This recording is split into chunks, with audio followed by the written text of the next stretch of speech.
सांसारिक सुख लेते हैं, वो पशु भी सांसारिक सुख लेते हैं। इस मामले में वो हमसे तनिक श्रेष्ठ है, वो अपने ऋतु में ही लेते हैं। मनुष्य का तो भगवान मालिक है। हम भी डरते हैं, पशु भी डरते हैं। हम भी पेट के लिए दौड़ते हैं, पशु भी दौड़ते हैं। हम भी सोते हैं, पशु भी सोते हैं। हम भी संसार का सुख लेते हैं, पशु भी लेते हैं। यदि वो सारा काम जो पशु करते हैं उतना ही काम हम भी कर रहे हैं, कभी अकेले में सोचिएगा उस 4 पांव वाले पशु में और 2 टांग के हम इंसान में क्या अंतर है? क्या अंतर है? हम तो पशु की तरह जी रहे हैं। अंतर क्या है महाराज?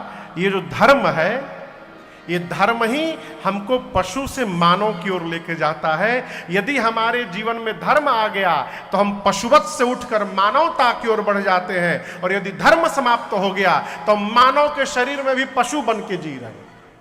ये मूल अंतर है। इसलिए धर्म आचरण करिए, कुछ भी हो जाए धर्म से अलग न हुआ जाए। और ये धर्म पर चलने की राह कौन बताता है? प्रातः स्मरणीय पूज्य श्री बिंदु गोस्वामी जी कहते हैं, हमें निज धर्म पर चलना बताते रोज रामायण। हमें निज धर्म पर चलना बताते रोज रामायण। हमें निज धर्म पर चलना बताती रोज रामायण। हमें निज धर्म पर चलना बताती रोज रामायण। बताती रोज रामायण। सदा शुभ आचरण करना। सदा शुभ आचरण करना सिखाते रोज रामायण।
पार जाना है उन्हें सुख से,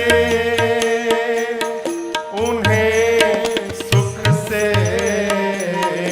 उन्हें सुख से किनारे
छवि विष्णु की बाकी कहीं शंकर की है झांकी।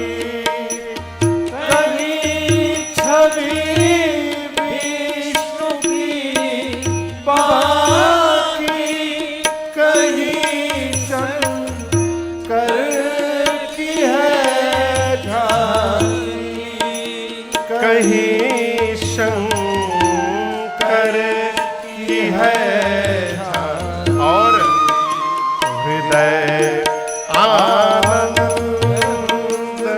हृदय आनंद, हृदय आनंद झूले पर झुलाते रोज रामायण। हृदय आनंद नित्य आनंद बना रहेगा।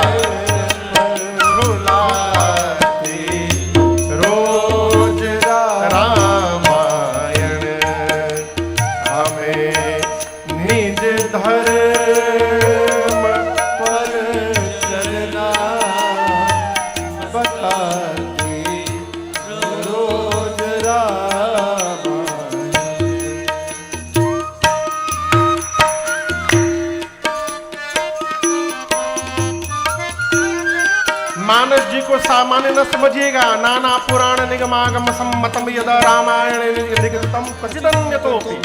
4 वेद 18 पुराण 6 शास्त्र जितने रामायण है सब समाहित है इनमें।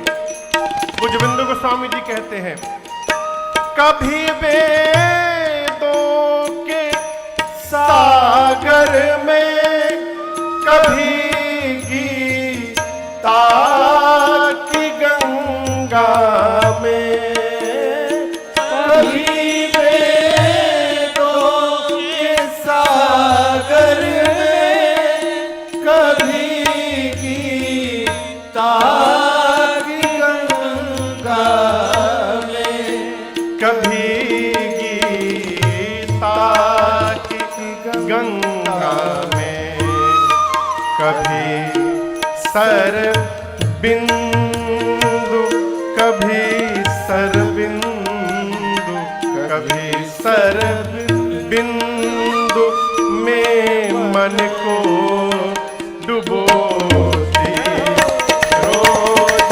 रामायण। कभी सर बिंदु में मन को डुबोती रोज रामायण। हमें निज धर्म पर चलना बताती रोज रामायण। बताते रोज रामायण। बताते रोज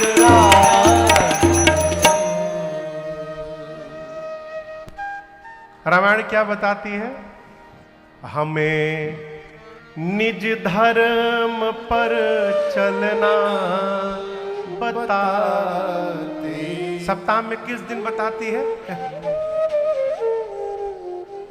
बोलिए, किस दिन नहीं, रोज रामायण नित्य बताती है। अच्छा आप बताइए, हम आपको कथा कब सुनाएंगे? आपको ये कथा कब सुनाई पड़ेगी? जब आप घर से निकल के पंडाल में आइएगा, अथवा घर में से नहीं निकल पा रहे हैं तो मोबाइल लेके यूट्यूब पे सुनिएगा।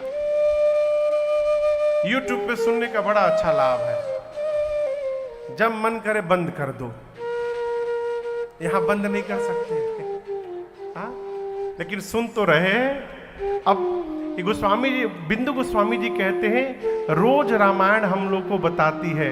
तो रामायण रोज कब बताएगी? जब हम रामायण से रोज मिलेंगे। साल में 9 दिन कथा सुनने से रामायण नहीं बताएगी। जब हम रोज रामायण से अपने घर में मिलेंगे, आधा घंटा, 5 मिनट, 10 मिनट, जब नित्य मानस जी को पढ़ेंगे, तब बताती रोज रामायण नित्य बताती है। क्या बताती है? निज धर्म। ये निज धर्म क्या है? पिता के प्रति यदि हम पुत्र हैं तो पुत्र का धर्म क्या है, रामायण बताती है। यदि हम पिता हैं तो पिता का धर्म क्या है, रामायण बताती है। यदि हम भाई हैं तो भाई का धर्म क्या है, यह रामायण बताती है। भरत भैया उदाहरण है उसके। यदि हम मित्र हैं तो मित्र का धर्म क्या है, रामायण बताती है।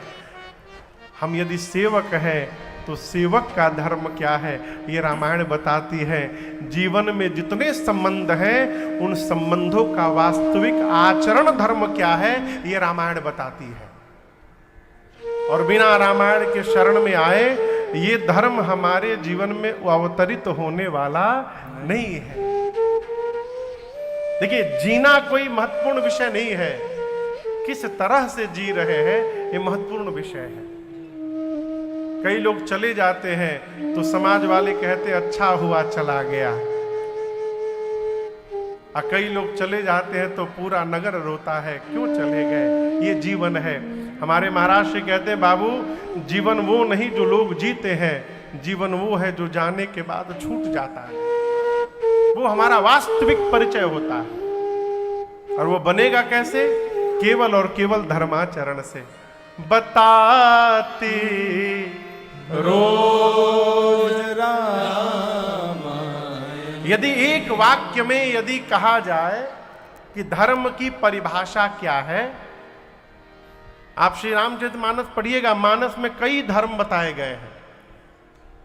परम धर्म श्रुति विदित अहिंसा, अहिंसा परम धर्म, धर्म न दूसर सत्य समाना, सत्य जैसा कोई दूसरा धर्म नहीं। परहित सरिस धर्म नहीं भाई, परहित जैसा कोई धर्म नहीं। अब लीजिए ना, 3 धर्म तो यहीं आ गया। कौन सा सही है? दिमाग लगाइएगा तो इसी में झुरा के रह जाइएगा, फंस जाइएगा। आचार्य जी बहुत पहले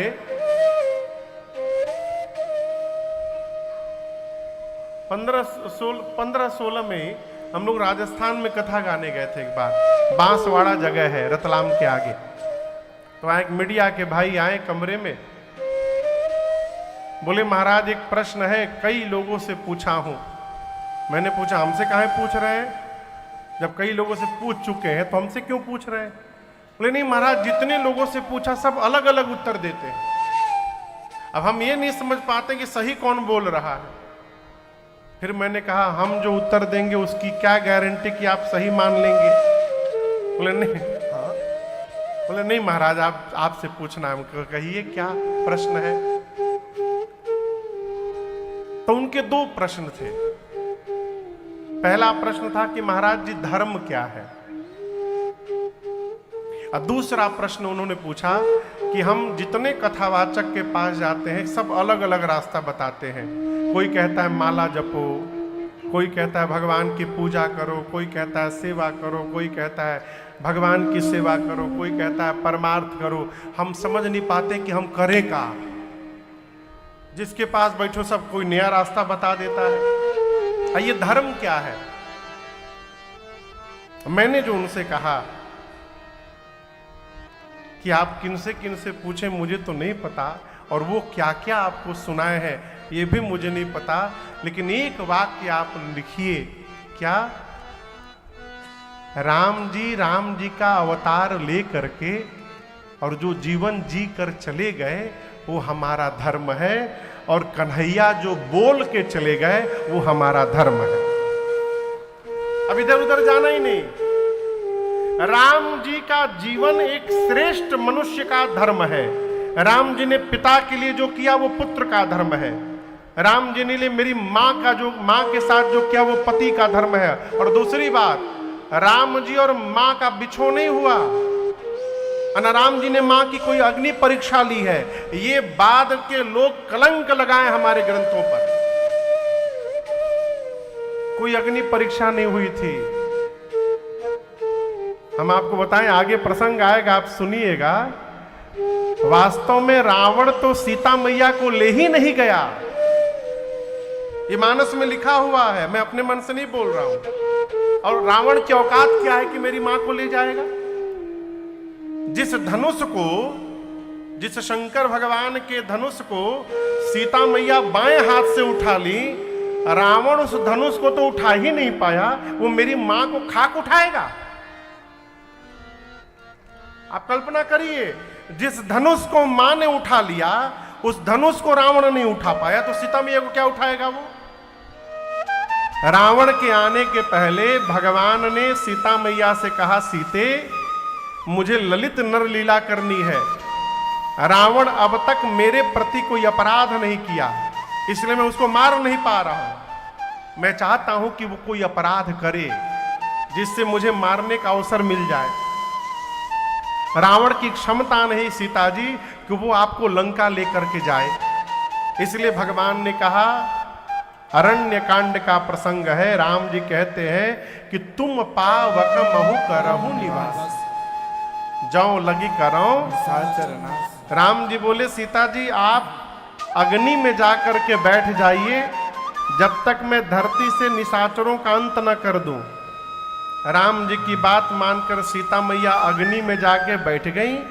राम जी के पास सीता मैया ने अपना फोटो छोड़ दिया, प्रतिबिंब, छाया, बिल्कुल सीता जी जैसी। और आपको मजे की बात बताऊं, लक्ष्मण जी भी नहीं जान रहे हैं कि नकली भाभी है। लक्ष्मण हूं यह मरम न जाना, जो कछु चरित रचा भगवाना। केवल राम जी जानते हैं और सीता मैया जानती है, बस। तो रावण तो सीता मैया को ले ही नहीं गया, वो सीता मैया का फोटो लेकर गया था लंका। जब युद्ध हो गया, रावण मर गया, लंका से अयोध्या जाना था, सीता मैया की छाया राम जी के पास आई, तो अपनी सीता जी को अग्नि से बाहर निकालना है। जो असली सीता जी अग्नि में बैठी थी, मां को बाहर निकालना था। इसलिए भगवान ने झूठी रचना बनाई अग्नि परीक्षा की, और ये प्रतिबिंब फोटो वाली सीता जी अग्नि में जाके जल गई, और असली सीता मैया जो पहले से बैठी थी, वो अग्नि से बाहर राम जी के पास चली आई, और ये रहस्य दूसरा कोई नहीं जान पाया। इसलिए भगवान पर कभी दोषारोपण नहीं करना चाहिए। राम जी, भाई भगवान कृष्ण कहते हैं गीता में कि पुरुषों में मैं राम हूं, यानी कृष्ण भगवान मर्यादा पुरुषोत्तम नहीं कहा है, भगवान कृष्ण लीला पुरुषोत्तम कहा है।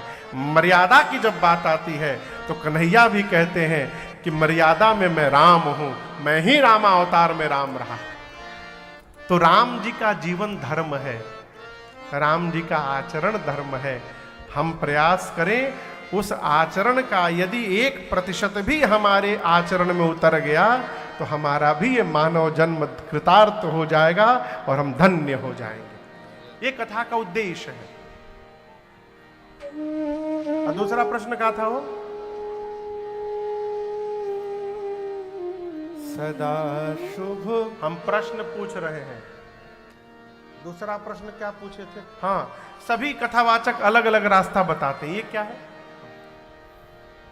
हम भूले नहीं थे, तुमको याद बाकी लिखे यार। दूसरा प्रश्न पूछा उन्होंने, सभी कथावाचक अलग अलग रास्ता बताते हैं, ये क्या है? आप इस बात से सहमत हैं जो कह रहा हूं? कोई कहता है माला जपो, कोई कहता है ये करो, कोई कहता है वो करो, हम करें का?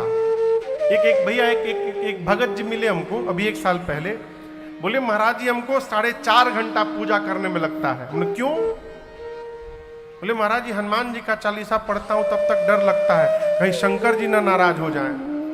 फिर शंकर जी का पढ़ने लगता हूं, तब तक आधा पढ़ा रहता हूं, फिर ध्यान आता कहीं दुर्गा जी नाराज हो गई तो फिर दुर्गा जी का चालीसा पढ़ता हूं, फिर विष्णु भगवान का। इस तरह मैं 4 घंटा चालीसा ही पढ़ता रहता हूं। हम करें क्या?